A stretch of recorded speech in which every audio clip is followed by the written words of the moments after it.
এই সূরা বনী ইসরাঈলের শানে নজুল। আল্লাহ রাসূল সাল্লাল্লাহু আলাইহি ওয়াসাল্লামের মুখ থেকে তাওহীদের বাণী প্রথম বের হওয়ার পরে কেটে গেছে 12টি বছর।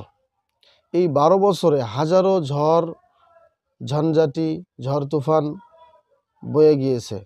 শুরুতে ঝড়ের মাত্রা মৃদু হলেও যখনই সময় যত গড়িয়েছে ঝড়ের গতিও তত বেড়েছে। একটা সময় মনে হয়েছিল কাফেরদের প্রলয়ঙ্কারী এই ঝড়ের সামনে তাওহীদের চারাগাছটি বুঝি শেকড় শুদ্ধ উড়ে যাবে। নবী সাল্লাল্লাহু আলাইহি ওয়াসাল্লাম তার সঙ্গী সাথীরা বুঝি চিরতরে হারিয়ে যাবেন দুনিয়ার বুক থেকে। তবে না, তেমনটা হয়নি।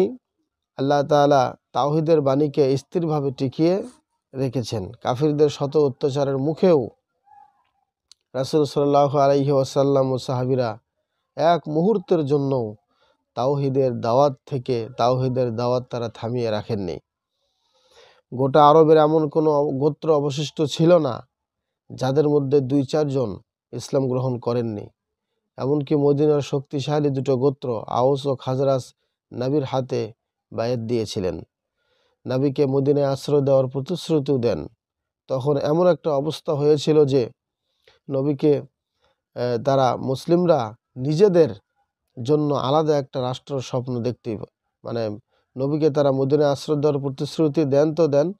তখন এমন একটা অবস্থা হয়েছিল যে মুসলিমরা নিজেদের জন্য আলাদা একটি রাষ্ট্র স্বপ্ন দেখেছিল। তবে এটাও সত্য যে কাফেরদের কাফেররা যেভাবে অত্যাচার করেছিল, অত্যাচারে নবীকে তারা শারীরিকভাবে মানসিকভাবে ভীষণ কষ্টের মধ্যে রেখেছিলেন এবং এই অবস্থায় নবী অনেক মানসিক চিন্তা এবং কষ্টের মধ্যে ছিলেন। সব মিলে এই যখন অবস্থা, তখন আল্লাহ তাআলা তার নবী মুহাম্মদ সাল্লাল্লাহু আলাইহি ওয়াসাল্লামকে মেরাজ করান আর এই সূরা নাজিল করে মেরাজের ঘটনাকে সত্য বলে স্বীকৃতি দেন। এতে করে পুরো মুসলিম উম্মাহ চাঙ্গা হয়ে ওঠে। এ বিষয়ে আরো বিস্তারিত দেখতে পারবেন সহিহ আল মুসলিমের 162 নম্বর হাদিস।